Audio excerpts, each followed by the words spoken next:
ಆ ಲೆವೆಲ್ಗೆ ಹೋಗ್ಬಿಟ್ಟಿದೆ.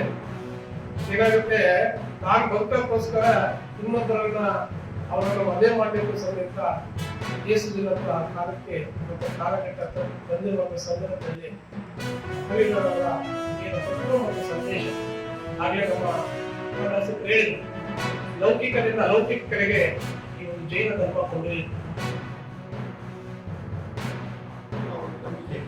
ಆದ್ರಿಂದ ಎಲ್ಲರೂ ಎಲ್ಲಾ ಸಮಾಜದಲ್ಲಿ ಎಲ್ಲಾ ಗಂಧರು ಕೂಡ ಯಾವುದನ್ನ ಒಂದು ರೀತಿಯಲ್ಲಿ ಮಹಾಪುರುಷರ ಮಾರ್ಗದರ್ಶನಗಳನ್ನು ಆಚರಣೆ ಮಾಡ್ತಾ ಇರೋದ್ರಿಂದ ನಮಗೂ ಬೇರೆ ಹೆಸರಿರ್ಬೋದು.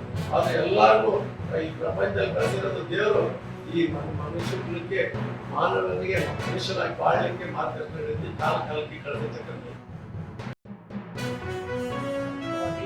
ಮತ್ತು ಸಂಕ್ಷೋಭೆಗಳ ಕಾಲದಲ್ಲಿ ಅಂತಹ ಸಂದರ್ಭದಲ್ಲಿ ಮನುಷ್ಯರ ನಡುವಿರುವಂಥ ಜಿಜ್ಞಾಸೆಗಳನ್ನ ಮತ್ತು ಸಮಾಜದಲ್ಲಿರುವಂಥ ಅಸಮಾನತೆಗಳನ್ನ, ಮಹಿಳೆಯರ ಬಗ್ಗೆ, ಮಕ್ಕಳ ಬಗ್ಗೆ, ಶೋಷಿತರ ಬಗ್ಗೆ ಮತ್ತು ಸಮಾಜದ ಕಟ್ಟಕಡೆಗಳ ಬಗ್ಗೆ, ವ್ಯಕ್ತಿಗಳ ಬಗ್ಗೆ ಇರುವಂಥ ಅಸಮಾನತೆಯನ್ನು, ಮನುಷ್ಯ ಸಾಮರಸ್ಯವನ್ನು ಬೆಸೆಯುವ ಸಲುವಾಗಿ ವರ್ಧಮಾನ ಮಹಾದೇವರು ಲೋಕ ಕಲ್ಯಾಣ ಮತ್ತು ಆತ್ಮ ಕಲ್ಯಾಣದ ಪರಿಣಾಮವಾಗಿ ಅವರು ತಮ್ಮ ಜೈನರಾಗ್ತಾರೆ ಮತ್ತು ತಮ್ಮ ತತ್ವಗಳನ್ನು ಅನುಸಂಧಾನ ಮಾಡಿದ ಕಾರಣಕ್ಕೆ ದೀರ್ಘವಾದಂಥ ತಪಸ್ಸನ್ನು ಮಾಡ್ತಾರೆ.